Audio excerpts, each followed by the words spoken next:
Hi everyone, how are you? We are going to cook some strawberry jam today, and this is a great way for you to save a lot of money. So we're cooking and using seasonal fruits. It's going to save you buying jars with preservatives and whatnot from the supermarket, and it's something that you can gift or you can use with scones and pancakes and biscuits and all sorts of things on your toast in the morning. Okay, so we've got some beautiful fresh strawberries here.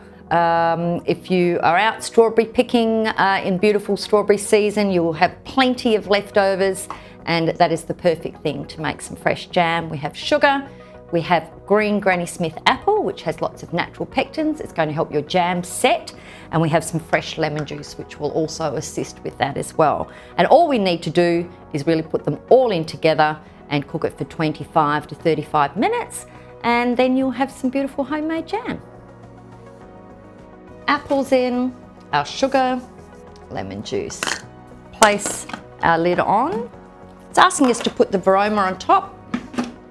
We have set the time, or it's already been set for 35 minutes, varoma temperature, and it's just asking us to turn this to speed 1. Done. We come back in 35 minutes. Okay, so it's counting down. We've got a couple of seconds to go. We're going to check to see if our jam is ready. Okay, so we've got to find and test the setting point of the jam. It's quite simple. Just have a cold plate that you've grabbed out of the freezer. Okay, and we're just going to put a little bit of jam onto the cold plate, just like that. And it should set, and it should wrinkle up a little bit. And then we just use this jam funnel so we don't get jam everywhere. Alternatively, if you didn't have a jam funnel, you could just use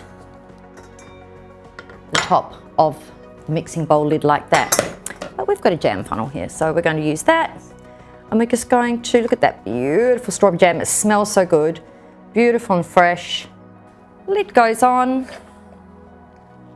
nice and tight. We've got a beautiful, fresh strawberry jam.